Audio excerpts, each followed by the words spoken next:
was on Grayson's Chromebook. Okay. Did I tell you what he did in my Chromebook? All right, I got it. Take us You off got it? Yeah. with it like 2-0 because apparently they're in a war and he has 2 points and she has 0. I was gonna be mad. And he just did it backwards though, so it's like on the camera. Cut it out and take it to our Chromebook. It's so extra. I can't. 2-0. She's like, you have the extra distance. You think how to take a picture, print it out, cut it, take it to my Chromebook. Like he literally went and found How'd you score yourself? Come on, this is where we gotta be. This is where truth comes into play. How'd you score yourself? I gave myself a good old 4 because it seems I misunderstood the prompt and as such I wasn't able to answer it as effectively. So you gave yourself a 4. So the higher end of the 3-4. Yeah. Okay. What'd you give yourself? A 4. Why? Because I felt like I could have done a better job of analyzing instead of just summarizing what happened in the story. Is that what you did? I And felt like I we'll did. get there. We'll get there. Grace, what'd you give yourself? a 4. Wow. You guys are hard on yourself. Well, like, okay, I'm sorry, I'm trying to. Well, just tell me the score. We'll get to explanations. Lily? 3. Jeez. Looking for negatives to come out. It's like a -2. Ashley? 4. 9. What? 4. 4? Yes. 4. 3.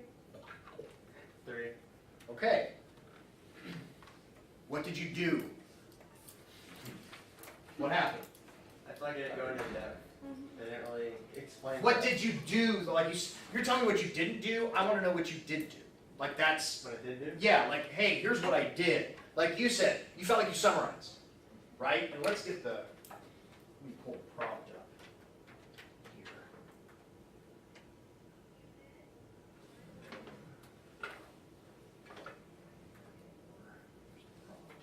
So you felt like you just summarized the story?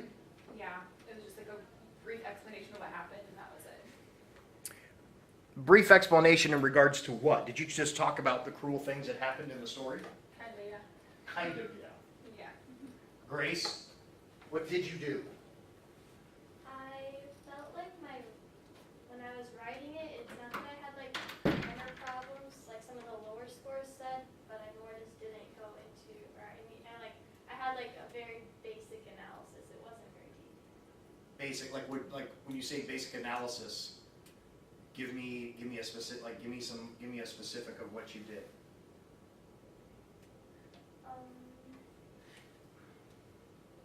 Like it was just scratching the surface and talking about some of the acts, like since I did 1984, like some of the acts of the party and how they affected it. It wasn't like really digging in, it was just kind of like scratching. How they the surface. affected what though? How they, Can I look? yeah. Do you mind? Can I read? Really Do you mind? Can I just read a paragraph? Sure. This is hey, this is all for what? This is all for our benefit, right? Right. Okay. I'm just going to, due to the violent acts of the party, this cruelty exposes the corruption of the government. Period. The party discourages all people and actions which deviate from their desires of society. Those people are then punished in cruel and unusual ways, and not in any type of civil manner. Therefore, the cruelty of the party displays the corruption within their system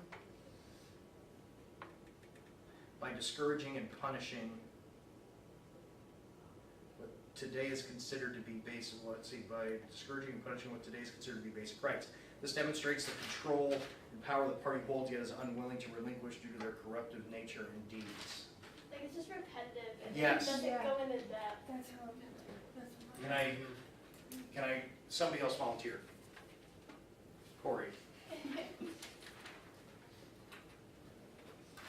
So I'm going to look at, this is the first body paragraph.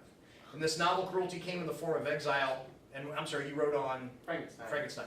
In this novel, cruelty came in the form of exile or not belonging with society.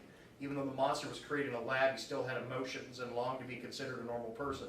Only because of his looks, villagers were cruel to him by yelling at him, attacking him, and exiling him. This cruelty acts as the breaking point, causing the creation, to be revealed as a monster. It was cruelty that really set the protagonist and antagonist apart. I'm jumpy now. And really, up to this point, you're basically just, you're summarizing. You understand? And then, of course, it was cruelty that really set the protagonist. Like, Just because you throw protagonist and antagonist into your answer doesn't mean, oh, I'm analyzing. Oh, look at this, protagonist, antagonist, conflict theme, point of view, and symbolism. It also creates the conflict between the two foes as the monster, like, here's what you're doing, like, what you're doing is, between the two foes, the monster blames the doctor as the cause for his cruelty. You're making, and just what I talked about yesterday, what did I talk about yesterday when it comes to evidence? What can you not do? You can't just say just because you have to, That stool you have to build the bridge. symbolizes, what did I say yesterday? Tyranny. Bam, mic drop, walk out of the room.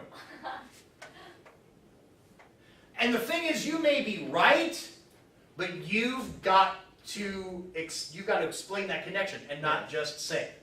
Who else? Give me a volunteer. Come on. Sacrifice yourself. Now this is a freak of nature. it's what? Freak of nature. It's the Frankenstein of essays. We're just mashing it all together. Oh, well, pretty nice. One such literary work in which cruelty manifests as a social theme is In To Kill a Mockingbird. Book titles are underlined, by the way, when you write them. Oh, good. So, By Harper Lee. In this literary work, Lee gives cruelty substance in the form of racism. So far, very type 1. Right? Type 1's what? It's just basic stuff for racism. A massive theme throughout the book. This form of cruelty primarily functions to embody that theme as well as providing crucial plot elements necessary for the... And that sentence, listen, I'm going to read this. This form of cruelty primarily functions to embody that theme as well as providing crucial plot elements necessary for the story to transpire. You're saying stuff, but you're not saying anything. Like this theme, like when you say this form of cruelty primarily functions to embody that theme, what theme? What's my theme? okay. It's not just, hold on, it's not just cruelty, because you know from freshman year the theme is a human nature statement. You know this. Why? Because I taught it to you. And so when you say cruelty is a theme, no it's not, no it's not. Cruelty is the theme idea. What's the theme? This form of cruelty primarily functions to embody the theme as well as providing crucial plot elements. Like what?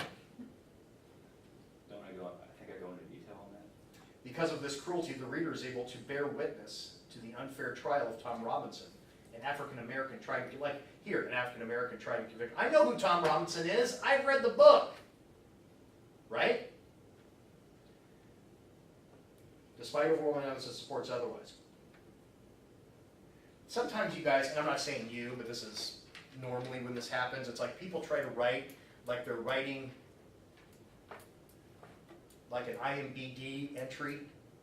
Like, hey, here's what this movie is about. It's a trying, it's a trial of racism, and it's a trying time for African Americans everywhere. And it's like you just need to voice over like trailers. I wrote an IMDb sentence. Yeah, you kind of did. Because like, think of this. Because of this cruelty, the reader is able to bear witness to the unfair trial of Tom Robinson, an African American tried and convicted of rape, despite overwhelming evidence that supports otherwise. Do you see that? Yeah. You think you're saying something, but you're not really saying, you're not really doing anything. Cruelty in this work also materializes as its own perpetrator. So now we've taken cruelty and we've personified it. Ewell, who was developed as a racist antagonist, Ewell's acts of racism, as a perpetrator, Ewell, who was developed as a racist antagonist, Ewell's acts of racism lead him to falsely accuse Robinson, revealing he has an antagonistic role and subsequently painting racism in a negative light. Racism is always in a negative light. Yeah, but I mean, you could easily write, yeah, racism. Okay. Racism is positive, guys. We laugh and joke about this now. But you see what I mean? Lily, can I? May I? Yeah. Very repetitive, and I don't like it. And I don't think I have a point. 1984.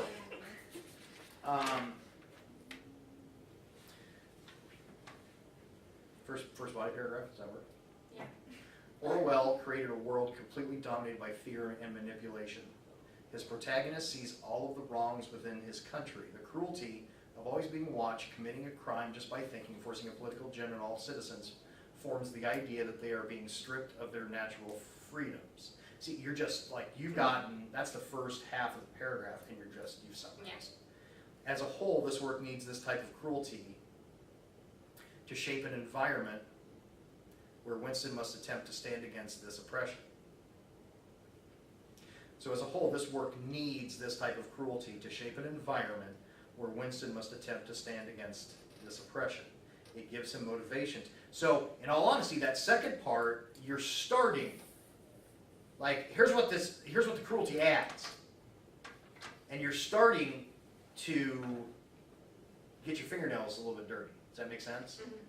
But you need, it's like, let's start doing that At the beginning. at the beginning.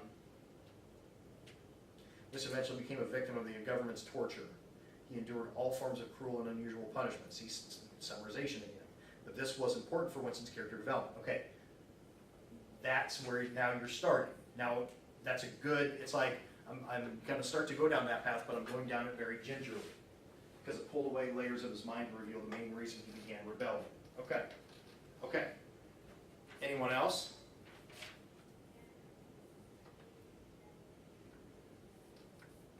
No?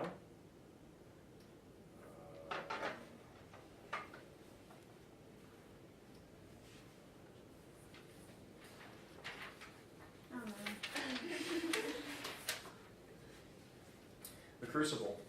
Within the Crucible society, cruelty is used as a motivator to push citizens into confessing to witchcraft.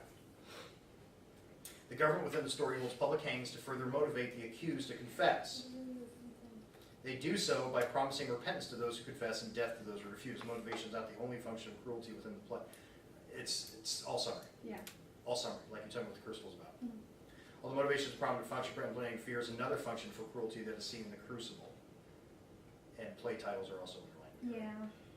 The government uses the fear, being hanged to get the accused to confess and accuse other devil worshippers. In the play, Abigail, a selfish woman, accuses multiple people for her own self-pleasure. They are then forced to confess to be, like, this is a lot of summary. And that's something you gotta be careful of, is that you're summarizing when you think you're not summarizing.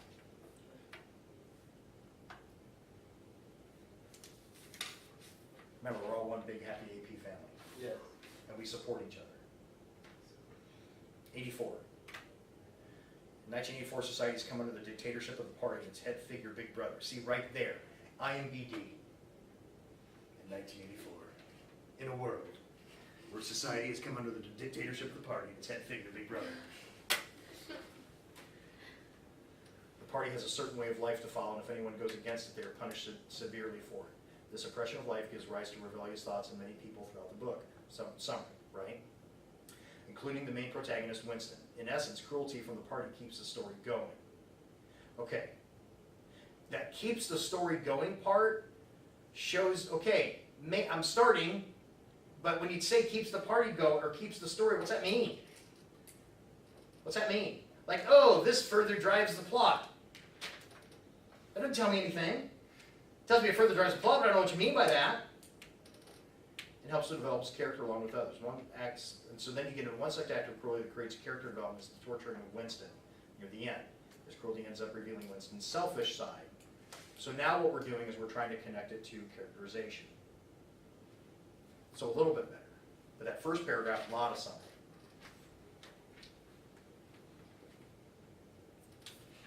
Straight summary, it really is. Straight summary? It really is. Straight summary. Like, Book report.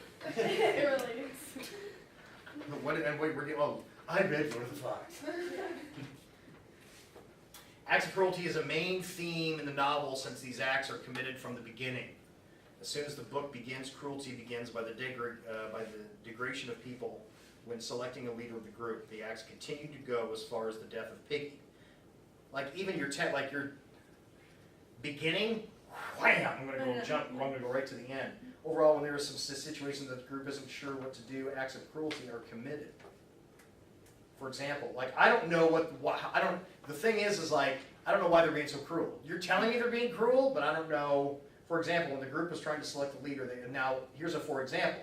They started to degrade each person on why they shouldn't be the leader of the group. So now you've told me that they are cruel, you've given me an example, but we're still not where we need to be in regards to answering the prompt. Certain times struggle, people and animals were killed. In need of food, certain members of the group went on to kill animals for food. This shows just how desperate the group was for something to eat and just how far they would go to get what they need. In comparison to killing pigs, the acts of cruelty would be seen throughout the acts of killing people. A lot of stuff. Last one. Right? I think I got everybody, didn't I? Well, Matthew, but he's not here. Oh, but he is. In essence and spirit. He's going to watch this video and go, no! Scarlet Letter. Hoffer's main character, Hester, has shown cruelty through punishment by being made to wear the scarlet A. This is important in the novel because it shows in these times how society judged one another. This is important to the novel because it shows in these times how society judged one another. I'm not disagreeing, but it's almost like you're trying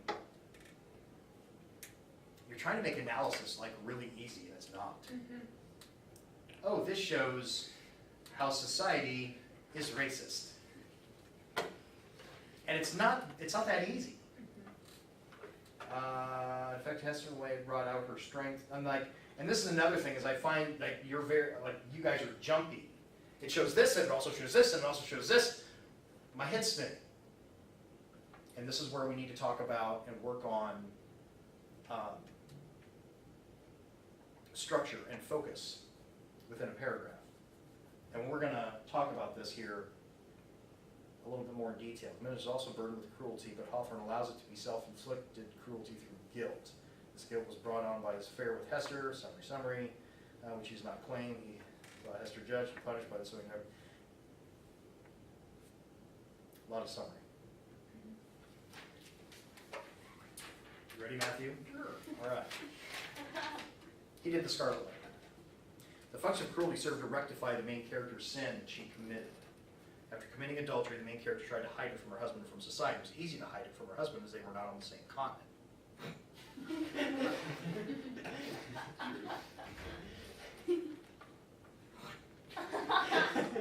Ultimately, she was found out by society because she had gotten pregnant from the affair. Once society caught wind of this, they put her in jail and forced her to walk down the main street of their little town for all to see. They were seeking to humiliate her in front of the entire town, so she would be discouraged from ever doing that again. What do I hear? Summary. Okay. Now, am I trying to embarrass all of you? No. No. Here's the thing. I'm going to really just show you, because I had a feeling, you're all in the same boat. Okay? I'm going to High School Musical you here. We're all in this together. So, do you want to take a look and see how this should have been attacked? Yes. Okay, so let's take a look at the prompt. Now I want you, because I want you to hold on to this, so I'm going to give you a paper clip. Actually, I'll hold on to it. You can just paper clip all this stuff together. Did you ever see like the before and after pictures, like with people with weight loss? Yeah. This is what we're going to do. This is our before picture. This is your before picture. And we're going to come back in like late April, like right before the exam. And we're going to take a look. What were we doing in our Boy. Okay.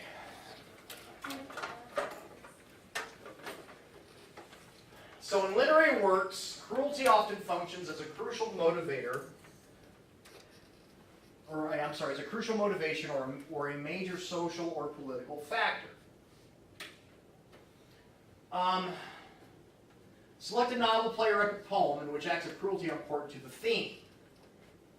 Then write a well-developed essay analyzing how cruelty functions in work as a whole and what the cruelty reveals about the perpetrator and or victim.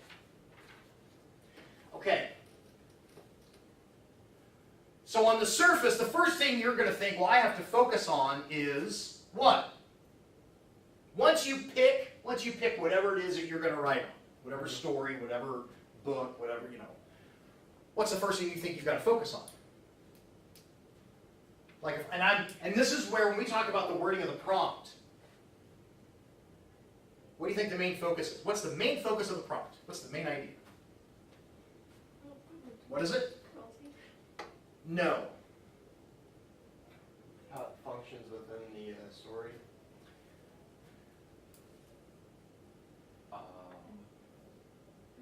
The theme centered on cruelty. Ooh. Everybody with me so far? Yes. Okay. So really the focus of this is its theme. It's not so much, hey, here's all the cruel acts that the party did to Winston, or that the boys did to Piggy, or that they did to accused of witches and during the Crucible. It's a theme. What's my theme statement? And we know because, one, I taught it to you years ago, but once again, we go back to our literary term sheet. And if I go all the way down to theme, it is the insight about human life that is revealed in a literary work. And we know that that theme, is it an idea? Is theme an idea? No, it's a statement. It's a full sentence Yeah. about human life. And so that's where, if I'm looking back here, whatever it is I've picked, now all these may have cruelty involved, but their theme centered on cruelty may be different. Like, for example, let's use Lord of the Flies. If you use Lord of the Flies, I could have a different theme statement because I'm dealing with cruelty done by children who don't always recognize and understand that what they're doing is, in fact, cruel, right? Because they're not that mentally mature. So I could have a theme statement formed around that idea when it comes to cruelty. You follow me? But if I'm picking the Crucible, or if I'm picking To Kill a Mockingbird, and maybe even the Crucible, the cruelty is shown. It's the idea that people, even though it's cruel, the actions are cruel that's going on through racism or through witchcraft. Like you think of the Crucible, they think they're doing the right thing because we want to keep the devil out of Salem. So the goal is good, the motivation, but they think what they're doing, they don't think it's cruel, at least on the surface. Underneath, they may be like, man, this is really bad what we're doing, but you know what, we're too far into it now. And so now you got a theme statement centered around perception of cruelty versus reality. And like with Mockingbird,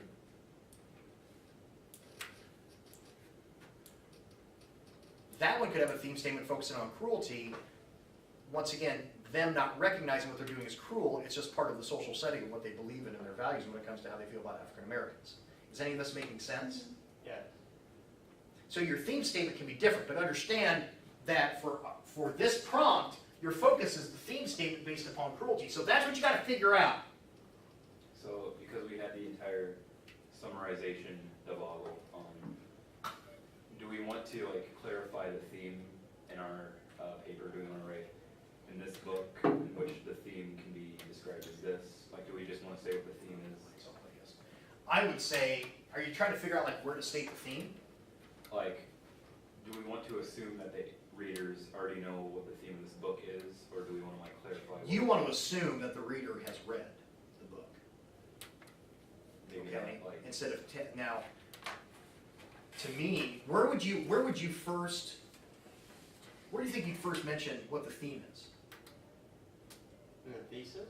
Yeah, Because it's the prompt. get it out there. You know, whatever writing best exemplifies the theme of blank, and of course that theme is going to involve the idea of cruelty. And that theme helps to enhance the story through whatever specific ideas you're going to be focusing on. Have I gotten everybody is everybody with me so far? I haven't lost anybody.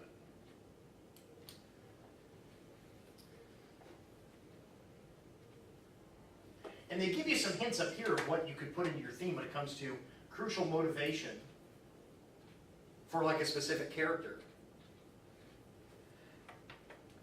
Like I could look at the Crucible and say, people are oftentimes cruel to help make themselves feel better, or to help their own. I guess what's the word I'm looking for? They'll often act cruel to others to make themselves feel better for spiritual peace. Does that make any sense at all?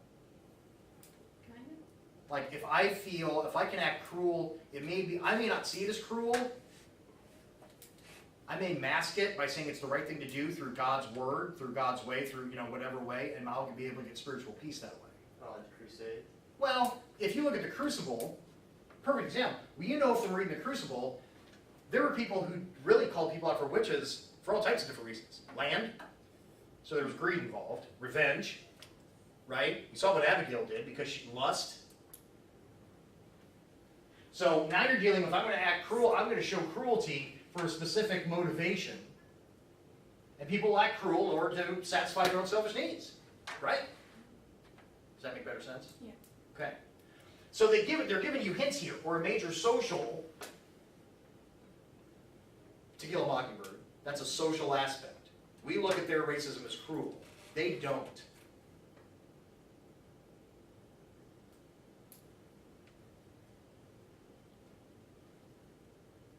Or The Scarlet Letter. It's a social thing. Okay? So they're giving you hints here of what you could put in your theme statement. But once you've got it all figured out, then write a well-developed essay analyzing how cruelty functions in the work as a whole. And when they say cruelty, they're talking about this theme of cruelty. How is that seen? How does it function? And what cruelty reveals about the perpetrator and or victim. This wording, functions in the work as a whole. That does not mean, where is it?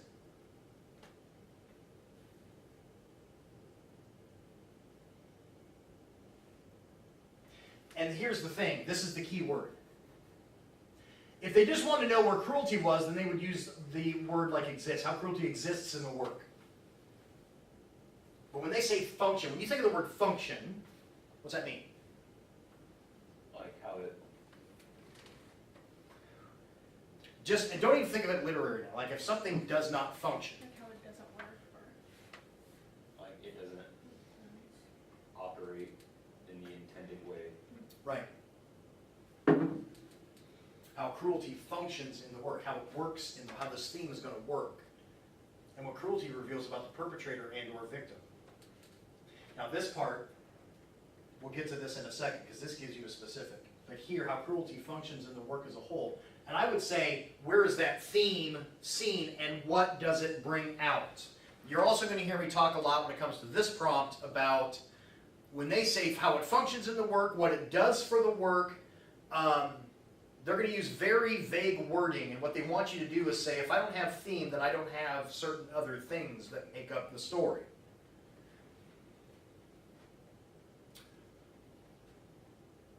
And I think we may have talked about this freshman year. Remember I said yesterday everything's done for a reason, right? Right.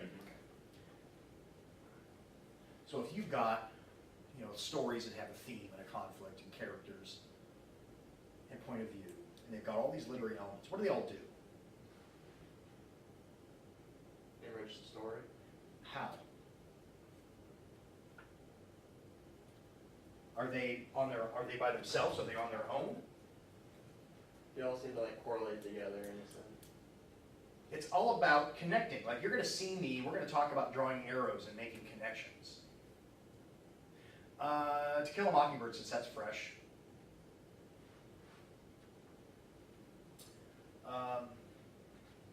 Is it safe to say that you could say the main theme statement of To Kill a Mockingbird is that people will often pass judgment on other people without proper justification? Sounds good to me. Well, I can make it sound good. So we understand what I'm... With like Boo Radley and then with the People will often pass judgment on others without proper reasoning. Yeah. And we see that with Boo Radley, right? Right. And we see that with Tom, don't we? And the racism is where, when it comes to the racism part, that's where we see with Tom. Okay? If I don't have that theme, And what a lot of students like to do, well, if you don't have a theme, then you don't have a story. Done. Mic drop, walk out of the room. No. If I don't have that theme, are conflicts affected? If I don't have a theme, are conflicts within the story affected? Or vice versa? So if we like take out the events and the different things that happen in the story because of the theme. If I don't have that theme of people judging others without proper justification, I don't have the conflicts. The conflicts are greatly either reduced or eliminated. Because I don't have the racism. And I don't have the judgment on Boo Radley based on hearsay and rumor. Major conflicts, minor conflicts. We don't have, is it safe to say that like, think of the Mrs. DuBose situation. Remember that one? She didn't really tolerate the kids very well, did she? No. Minor situation, but it's an example of that type. So if I don't have that theme, then I don't have these conflicts. If I don't have this theme, who's probably which character is probably the most extreme character that shows that conflict within the entire story? Ewell. Bob Ewell. If I don't have that theme and that character are attached at the hip. And and it works both ways. If I don't show Bob Ewell that way, my theme isn't as seen as, in a strong way. You follow me? Think of the symbolism revolving what a mockingbird does. Doesn't that symbol help to understand characterization? Because remember, what is a mockingbird? Why do we not shoot the mockingbird? Because it can only create beautiful music. It doesn't like bother anyone. Right. Does Boo Radley bother anybody? No. Is he shot? When I mean shot, is he harmed? Not physically, but the rumors. You with me? People judge him. Is Tom Robinson a mockingbird? Is Atticus Finch a mockingbird? Doesn't he face harm when he decides to take on the case? You with me? Yeah. So now we've got symbolization that connects to characterization.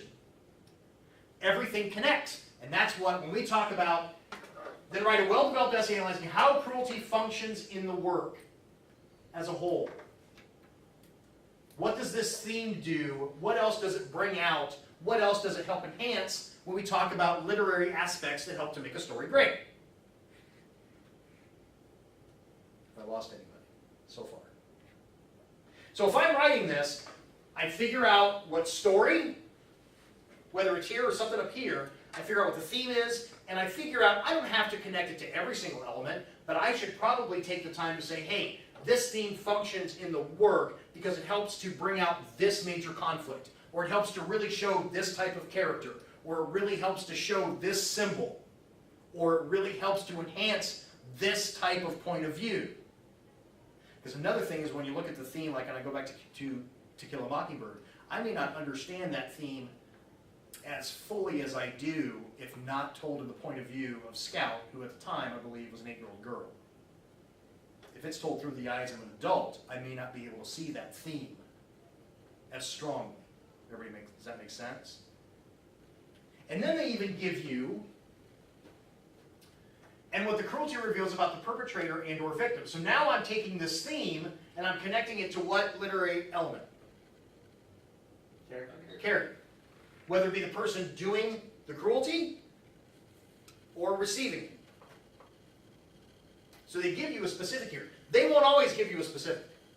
They may just end it here. Then write a well-developed essay analyzing how cruelty functions in the work as a whole. Or what it does to enhance the overall quality of the work. That's very vague wording that they want you to do something very specific with that. And that's where you've got to start making connections immediately.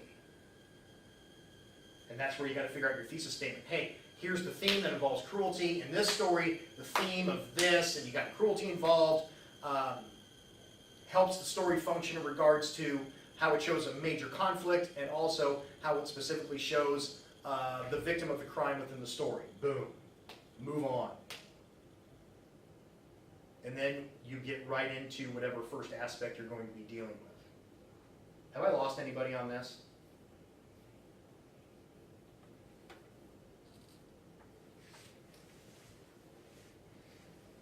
questions. So when we're in the planning, generally like, I don't wanna speak for everyone, but when I'm writing an essay, I like to have like this paragraph be this point, this paragraph be this point. For something like this, how do we wanna organize the points? Like we wanna make a paragraph for, It's all based on what you come up with your thesis.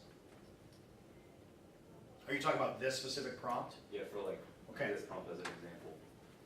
Well, you've already stated the theme in your thesis. You don't need to rehash that. Okay? Now when it comes to how many paragraphs, and it's all based upon this part right here. How many, when it says how cruelty functions in the work as a whole, how many things are you going to connect it with? You know you're already going to connect to characterization down here. What else are you going to connect it to? So if you're going to connect theme, that this theme helps to enhance this work as a whole by providing the main conflict,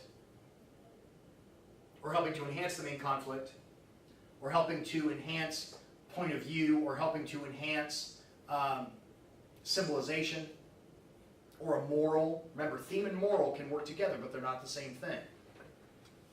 So it all depends on how many things you want to list here. You follow me? So, Knowing that you've got characterization down here.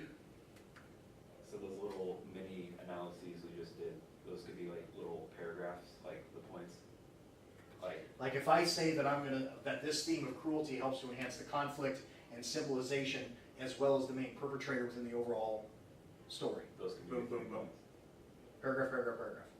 Alright, All depending on what you do with those 3 points. Because now if you're going to get into summary, now you're back to square one.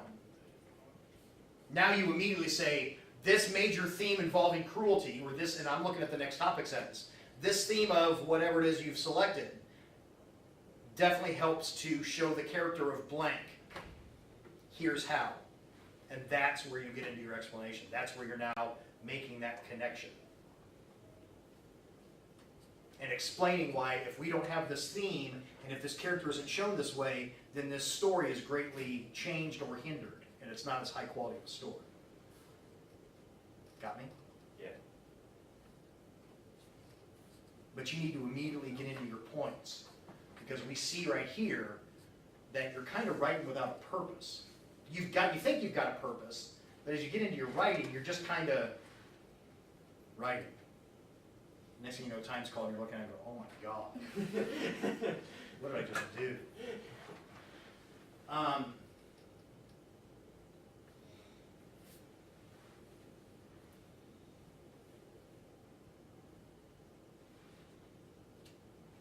What I want you to do, here's what you're going to do for tomorrow. Because we've written this, now you're going to leave these with me, paper clips, because we're not quite done with them yet. But we're also going to start getting into these tomorrow and start discussing. Now, I looked through these yesterday afternoon, okay, and looked and saw what people were able to get done and how, and things like that. This will be for a grade.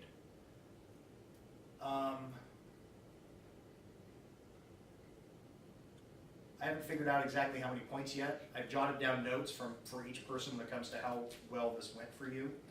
Because there were some times, like, we need to try to answer every single question. Even if you don't, take a stab at it. I want an effort as opposed to, oh, question mark. No, give it a shot. Okay? Or give me some more depth, especially with these back ones. And remember that we did have back ones to do. So there will be a score for this. Now, I won't give grades for these every single time. I think I told you guys last year that we shouldn't be worried about what you get points for and what you don't get points for. You just do because I tell you to do. Okay? So what you need to do for, and understand that I probably won't be able to put any grades into Infinite Campus for, because they're not set up yet. So I got my old-fashioned grading book. This, yeah.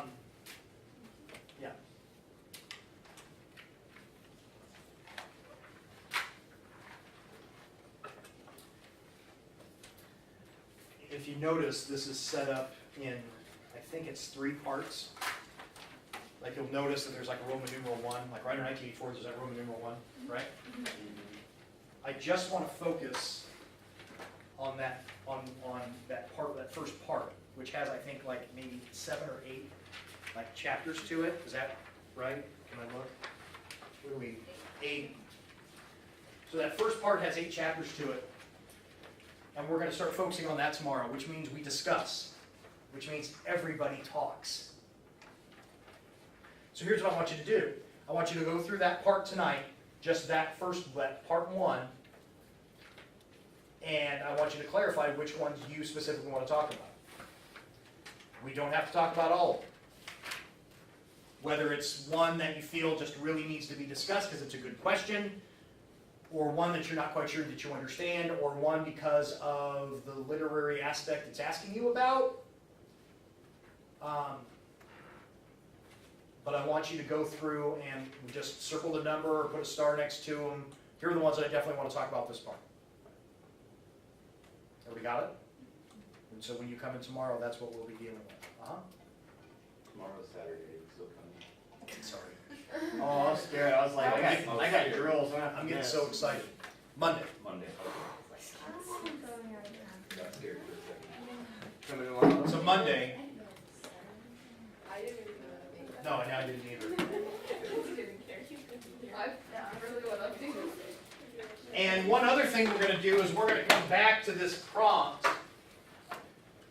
and I'm going to show you some examples I'm going to show you sample responses, good ones and bad ones, to this prompt that were done and actually scored.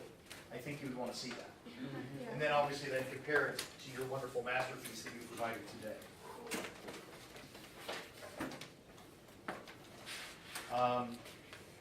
One other thing as we're wrapping up.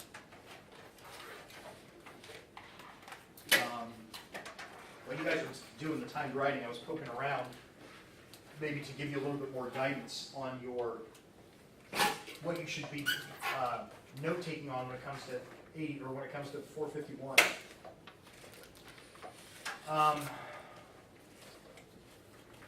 And I borrowed it, not gonna lie.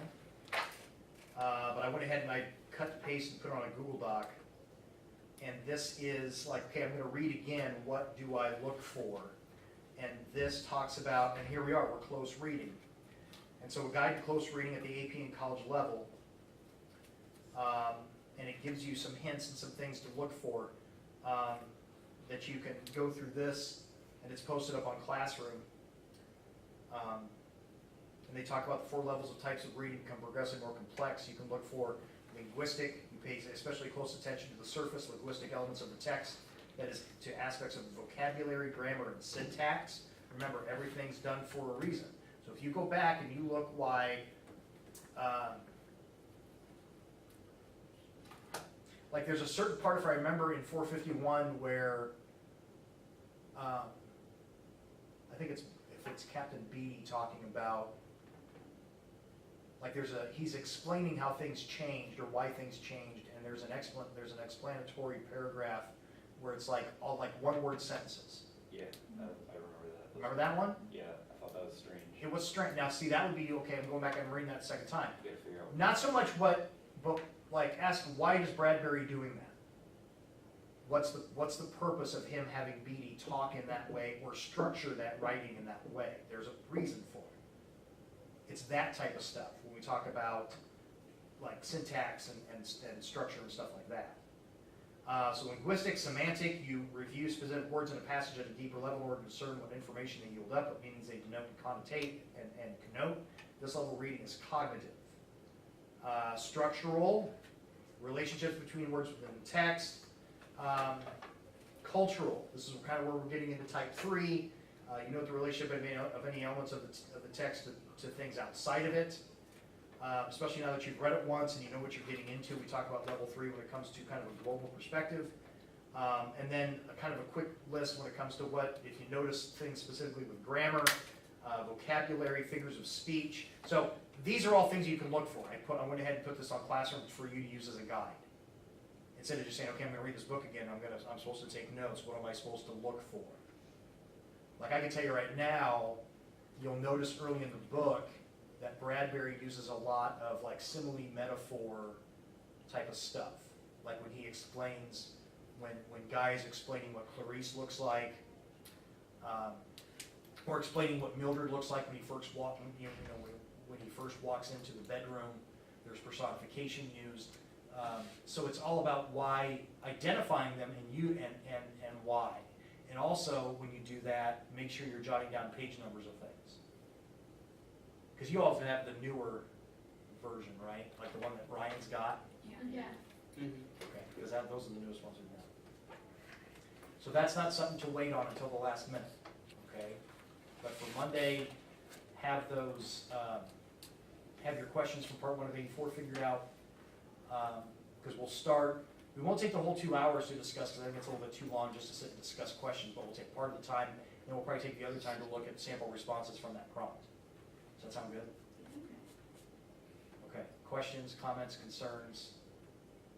Remember the sign-off sheets need to be back. Okay, by Wednesday of next week. Make sure if anybody's got any questions from, like mom or dad or anything, to let me know. Are we good? I'm gonna shove off my camera here.